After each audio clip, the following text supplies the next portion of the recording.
여러분들 주님의 이름으로 사랑하고 축복합니다.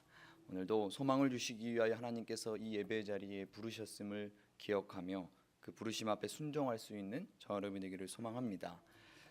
제 머리가 달라진 걸 느끼십니까?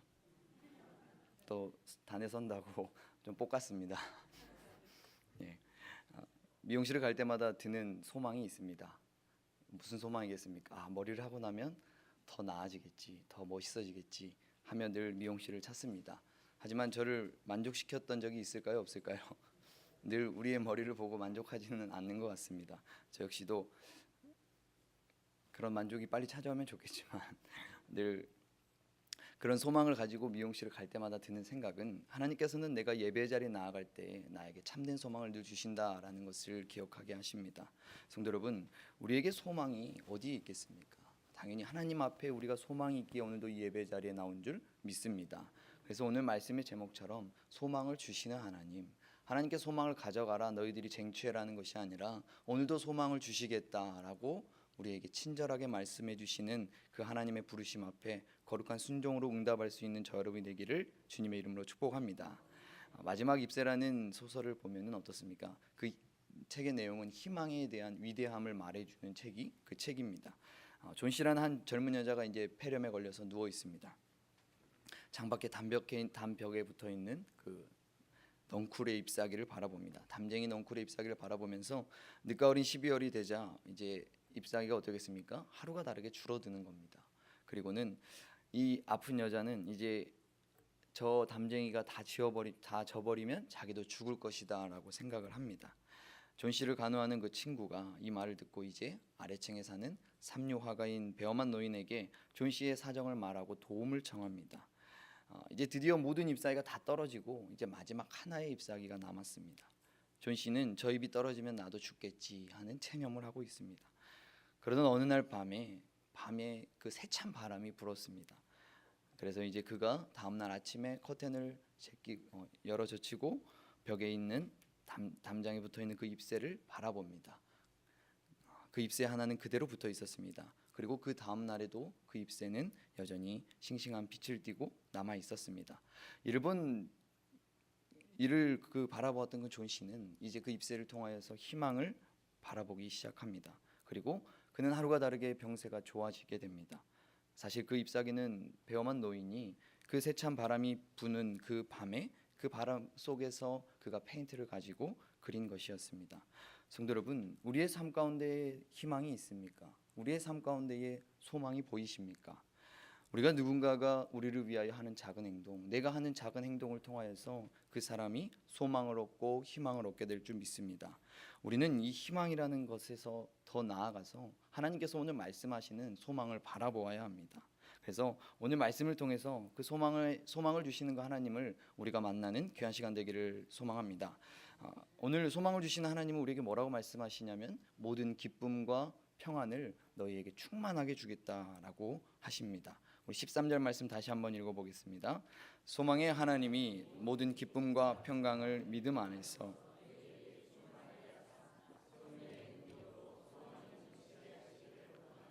아멘.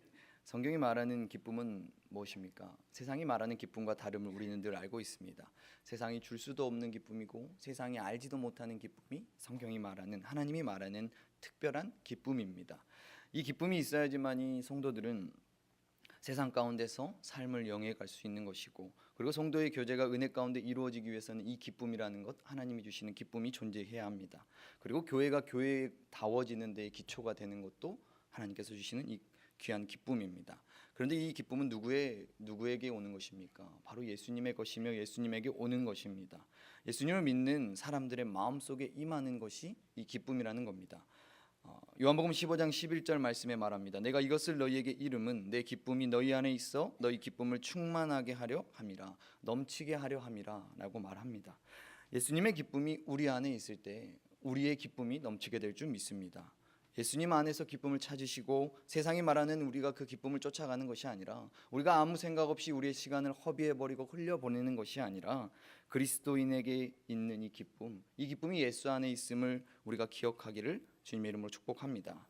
그러기 위해서는 어떻습니까? 더욱 우리가 예수님의 뜻이 무엇인지 예수님의 생각이 무엇인지 마음이 무엇인지를 알기 위해 우리는 말씀을 늘 가까이 해야 하고 늘 기도해야 하며 늘 예배의 자리 가운데 나와야 됨을 기억하는 저 여러분이 되기를 소망합니다.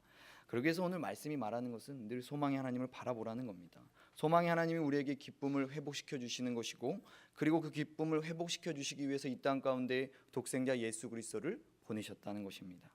그래서 예수님을 바라보는 저 여러분이 되어야 합니다. 소망을 주시는 그 하나님이 우리에게 오늘 모든 기쁨과 평강을 마음껏 누릴 수 있도록 인도하신다라고 말씀하십니다. 그런데 전제되는 것은 무엇입니까? 우리가 말씀에서 보다시피 믿음 안에서라고 말을 합니다. 믿음 안에서 그것이 가능하다라는 것입니다.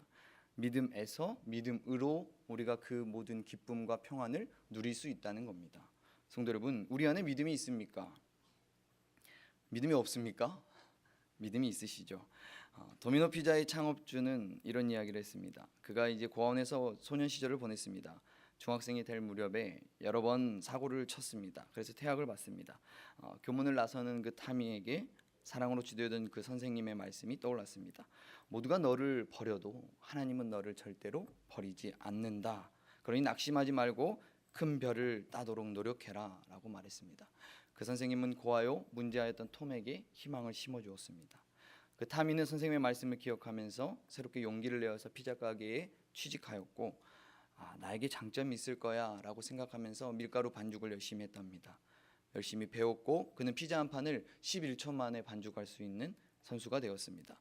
현재 그는 어떻습니까? 도미노 피자라고 말하면 우리 어르신들도 알만한 피자 가게를 지금도 전 세계 수많은 체인점을 가지고 있는 랭킹 2위에 오른 성공한 기업인이 바로 그 탐이라는 사람입니다. 성도 여러분, 믿음이라는 것은 나를 믿는 것이 아닙니다. 나를 부인하고 내 안에 있는 하나님의 말씀, 성령님의 역사를 믿는 것이 믿음입니다. 사람은 누구나 다 과거와 관련이 있는 것이 우리들의 삶입니다. 지금의 내가 된 것이 모두 과거의 일로 된 것임을 우리는 알고 있습니다. 과거에 공부를 했으면 과거에 직업을 갖게 되었고, 그리고 우리가 배우자를 만나서 지금도 가정을 이루고 있고, 우리가 모두 지난 세월을 우리가 살았음에 우리가 현재의 삶이 있습니다. 그런 것처럼 우리가 믿는 하나님은 어떻습니까? 하나님께서 우리들에게 행하신 그 과거의 일들을 우리는 알고 있습니다. 우리는 올바로 이것을 이해해야 합니다. 신앙생활이라는 것은 하나님께서 과거에 베푸신 믿음의 선조들의 그 은총을 우리가 올바로 이해하는 데서부터 시작되는 것이 믿음입니다. 그래서 우리가 무엇을 믿느냐라고 생각해 볼 때에 하나님께서 과거의 천지와 만물을 창조하신 것을 믿는 데서부터 우리의 믿음이 시작되는 것입니다. 그리고 죄인을 구원하시기 위해서 독생자 예수 그리스도를 이 땅 가운데 보내셨다는 그 믿음을 우리는 붙들어야 합니다. 예수님께서 나에게 생명을 주셔서 우리가 새 사람, 하나님의 자녀로 다시 태어나게 됨을 우리는 기억해야 합니다. 하나님은 성경 곳곳에 뭐라고 말씀하십니까? 인간의 역사하신 그 하나님의 일들을 우리 보고 기억하라라고 분명히 말씀합니다. 기억하라는 것은 무엇을 말합니까? 우리가 삶 가운데서 그것을 깨달으라라는 것입니다. 이것이 믿음입니다. 하나님께서 우리에게 행하신 과거의 역사들을 올바로 깨달을 때 하나님께서 인간의 삶 가운데 올바른 삶이 무엇인지를, 삶의 자세가 어떻게 나타나게 될지를 말씀해 주십니다. 이런 깨달음이 있는 저 여러분이 되기를 소망합니다. 성도 여러분, 하나님께서는 지난날 우리를 어떻게 사랑하셨고 나를 위해서 행하신 은혜를 성경을 통해서 우리를 깨닫게 하십니다. 그리고 그 은혜를 우리는 항상 기억하며 살아가는 것이 성도의 삶입니다. 이것은 오늘 내가 험한 세파를 험한 상황 가운데 험한 역경 가운데 있을지라도 그것을 우리가 이겨내며 승리하는 것에 원동력이 되는 것이 하나님의 말씀입니다. 이것은 우리가 세상에서 받는 공급의 힘이 아니라 하나님의 말씀으로부터 오는 하늘의 능력이기 때문에 우리가 세상을 이길 수 있는 것입니다. 마가복음 9장 23절에 말하지 않습니까? 할 수 있거든이 무슨 말이냐? 믿는 자에게는 능치 못함이 없다라고 말합니다. 성도 여러분, 전제는 무엇입니까? 믿는 자에게가 전제입니다. 우리에게 믿음이 있는지를 늘 점검해보는 저 여러분이 되기를 소망합니다. 저희 아내에게 친할머니가 계시는데 올해 100세십니다. 100세셔서 추석에 고관절 수술을 하셨다 그래가지고 찾아뵈었습니다. 그리고 인사를 드렸고 새로 태어난 둘째를 데리고 와서 인사를 드렸습니다. 의식은 있으시고 저에게 이제 권면의 말씀을 늘 해주시는데, 이번에 해주신 권면의 말씀은 무엇이냐면 하나님께 가면 꼭 말씀드리고 싶다라고 말하는 것이 무엇이냐면 바로 정 목사와 서 목사가 있거든요. 정 목사는 저희 장인어른이고요. 서 목사는 전데 정 목사와 서 목사를 하나님께서 한 번 더 돌아봐 달라라고 말씀을 드리겠다라고 빨리 천국에 가고 싶다라고 말씀하셨습니다. 성도 여러분, 그렇게 고백할 수 있는 이유가 무엇입니까? 그 할머니께서 믿는 그 믿음이 할머니 안에 있기 때문입니다. 100년간 믿었던 그 하나님이 어떤 분인지를 그분이 알고 있기에 병상에서 기억이 가물가물하지만 무엇인가를 외치고 있지만 그가 늘 예수 그리스도의 복음을 말하고 있다는 것입니다. 성도 여러분, 우리가 아프거나 우리가 힘들거나 우리가 좌절할 때 우리의 입에서 나오는 것이 무엇입니까? 누군가를 위하는 축복입니까? 아니면 예수님을 전할 수 있는 복음입니까? 아니면 예수님을 찬송하는 것입니까? 우리가 그런 어려운 상황 가운데 나오는 우리의 말을 통해서 우리 안에 믿음이 있는지를 알 수 있습니다. 성도 여러분, 우리의 믿음의 연수가 더할수록 우리 입에서 나오는 언어나 우리의 생각과 우리의 말이 하나님을 찬송하며 하나님을 성도들을 위로하는 귀한 언어들이 나올 수 있도록 우리의 입술을 하나님 앞에 올려드리는 저 여러분 되기를 소망합니다. 성도 여러분, 야곱은 어떻습니까? 야곱은 자기 한계를 뛰어넘은 인간이 바로 야곱입니다. 그는 둘째 아니겠습니까? 하지만 장자의 축복권을 받은 자가 바로 야곱입니다. 장자가 되면 좋다는 것을 야곱은 당연히 잘 알았을 것입니다. 그러나 알았다고 해서 둘째가 첫째가 되겠습니까? 어려운 일입니다. 하지만 야곱은 불가능한 이 일에 도전했기 때문에 그는 장자가 되었습니다. 야곱처럼 우리 모두는 인간적인 한계를 가지고 태어났습니다. 신체적 한계, 지적인 한계, 물질적인 한계, 외모의 한계, 여러 가지의 한계들을 우리는 있습니다. 그렇지만 우리의 진정한 한계는 뭐겠습니까? 우리가 무언가에 도전하지 않는 한계가 우리의 한계입니다. 성도 여러분, 우리 안에 한계가 있다라고 생각하는 것이 아니라 한계를 우리가 한계로 인식하지 않고 하나님께 우리의 믿음을 드리며 믿음 안에서 승리하는 저 여러분 되기를 소망합니다. 역사를 변화시킨 사람들을 볼 때에 루즈벨트, 아니면 헬렌 켈러, 처칠, 아니면 슈바이처, 간디, 아인슈타인 이런 사람들을 조사해 볼 때에 세계적인 인물 300명 중에 4분의 1은 청각 장애인이거나 시각 장애인 아니면 소아마비였다라고 말합니다. 그리고 나머지 4분의 3은 가난했거나 깨어진 가정 가운데서 자란 이들이 대부분이었다라고 말합니다. 그런데 그들은 어떻습니까? 한계를 뛰어넘었습니다. 한계를 뛰어넘었기 때문이 아니라 꿈과 도전이 믿음이 한계보다 컸기 때문에 한계를 뛰어넘었습니다. 성도 여러분, 우리가 예수님을 믿는 믿음이 우리 안에 있다면 우리 눈에 보이는 그 한계를 뛰어넘을 수 있는 줄 믿습니다. 성도 여러분, 하나님께 한계를 없애달라라고 우리가 기도하는 것이 아니라 우리가 야곱처럼 하나님을 믿는 믿음 안에서 우리가 도전할 수 있는 저 여러분 되기를 소망합니다. 도전한 사람에게는 한계는 언제나 무너질 것이고 이것이 하나님께서 우리에게 꿈꾸는 소망이고 믿음인 줄 믿습니다. 시편 42편 5절에 말합니다. 내 영혼아, 내가 어찌하여 낙심하며 어찌하여 내 속에서 불안해하는가? 너는 하나님께 소망을 두라. 그가 나타나 도우심으로 말미암아 내가 여전히 찬송하리로다. 성도 여러분, 어디에 소망을 두시겠습니까? 하나님께 소망을 두는 저 여러분이 되기를 소망합니다. 그러기서 마지막으로 이제 성령의 능력으로 소망이 넘치게 하라라고 말합니다. 우리 오늘 본문 말씀 13절 다시 한번 읽어보겠습니다. 소망의 하나님이 모든 기쁨과 평강을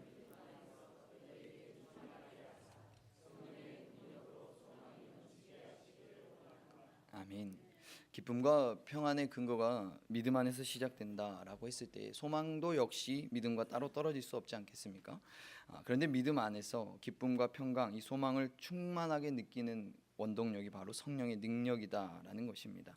능력은 일반적으로 뭐를 말하겠습니까? 할 수 있는 힘, 권능 이런 걸 말하지만 우리가 성령께서 믿음 안에서 우리에게 기쁨과 평강과 그리고 소망을 일으키는 그 경이적인 능력을 말하는 것이 성령의 능력입니다.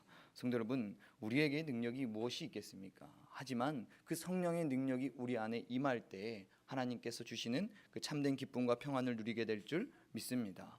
우리의 믿음의 선진들은 이 믿음을 바라보았고 이 소망을 바라보았습니다. 이 성령의 능력에 의지하여서 오직 본향을 사모하며 살아갔습니다. 우리가 세상에 소망을 두고 세상과 짝하지 않기 위해서는 우리는 끊임없이 성령님을 쫓아야 합니다. 그래서 소망의 하나님께서 우리를 그 성령의 능력으로 하늘의 소망이 우리 가운데 넘칠 수 있도록 인도함 받는 저 여러분이 되기를 소망합니다. 샤르니라라는 한 프랑스인이 있습니다. 나폴레옹 황제에게 믿게 보여서 그가 옥에 갇히게 됩니다. 오랜 세월이 흘러서 그는 친구들에게 이제 잊혀집니다. 처음에는 자주 면회를 오던 가족들도 당연히 멀어집니다. 그는 너무나 쓸쓸했습니다. 그리고 돌 조각으로 벽에 이렇게 적었습니다. 아무도 나를 돌보지 않는다. 소망을 잃어버리는 순간이었습니다. 그러던 어느 날에 감옥 바닥에 깔려있던 돌 틈에서 한 송이 푸른 잎사귀가 피는 것을 보았습니다. 그래서 그는 그곳에 자신이 마실 물을 조금씩 부어주었습니다. 그 싹은 마침내 꽃봉오리가 생겼고 그리고 아름다운 꽃을 피웠습니다. 정말 아름다운 꽃이었습니다. 그래서 그는 그가 벽에 먼저 썼던 글을 이제 지웁니다. 그리고는 다시 씁니다. 하나님이 돌보신다. 소망이 생기는 순간이었고, 그러던 어느 날 감옥 옆방에 면회했던 죄수의 딸이 이 감옥 안을 들여다보고 그 꽃을 봅니다. 너무나도 아름다운 꽃이어서 그 꽃은 소문이 났고 귀로 입으로 전달이 되었습니다. 그래서 조세핀 여왕의 귀에까지 들리게 되었습니다. 그래서 꽃을 진심으로 사랑하고 돌보는 이는 결코 나쁜 사람이 될 수 없다라고 황제에게 건의를 했답니다. 그래서 그 샤르니는 석방이 되었고, 샤르니는 그 감옥에서 핀 그 한 송이 꽃을 집으로 가지고 왔습니다. 그리고 생명이 다하기까지 그 꽃을 가꾸었습니다. 성도 여러분, 소망이라는 것은 생명입니다. 생명이 있습니다. 어떠한 경우에도 우리가 소망을 잃지 않고 전진해 나아갈 때 성령의 능력은 사랑으로 나타납니다. 생명이 다하기까지 우리의 신앙을 가꾸고 성도의 신앙을 위해서 우리가 서로를 위해서 중보해 준다라고 했을 때 우리 안에 성령의 능력을 통해서 우리의 삶 가운데의 모든 문제들이 해결될 줄 믿습니다. 여러분, 말씀을 마치려고 합니다. 오늘 우리는 소망을 주시는 그 하나님으로 인하여서 오늘 소망을 품는 자들이 되라라고 말씀합니다. 여러분, 스가랴 9장 12절에 말합니다. 갇혀 있으나 소망을 품은 자들아, 너희는 요새로 돌아올지니라. 내가 오늘도 이르노라. 내가 내게 갑절이나 갚을 것이니라. 성도 여러분, 이스라엘 백성들은 이 언약의 말씀, 소망의 하나님을 품었습니다. 그리고 그 소망의 하나님으로 인하여서 기쁨의 삶을 살았습니다. 성도 여러분, 오늘 말씀 가운데에 소망을 주시는 그 하나님께서 믿음에서 오는 모든 기쁨과 평화를 여러분에게 충만하게 주신다라고 분명히 약속하십니다. 그런데 중요한 것은 성령의 능력으로 소망이 여러분 가운데 차고 넘치기를 원하신다라고 말씀합니다. 성도 여러분, 우리 안에 어떠한 것이 있습니까? 우리 안에 있는 것은 하나님이 보시기에 보잘것없는 것뿐입니다. 하지만 우리가 하나님을 바라보고 하나님을 소망의 주인이심으로 삼고 우리 안에 넘쳐나는 그 성령의 능력을 구할 때 우리가 세상을 이기며 정복해 나아갈 줄 믿습니다. 성도 여러분, 그러기 위해서 늘 하나님께 믿음을 달라고 기도하시고 그 믿음을 가지고 우리가 앞으로의 날 가운데서도 하나님만을 바라보며 하나님만을 의지하며 소망을 주시는 분이 하나님이심을 하나님께서 주심에 감사하는 저 여러분이 되기를 주님의 이름으로 축복합니다. 기도하겠습니다. 사랑의 하나님, 감사합니다. 우리의 소망이심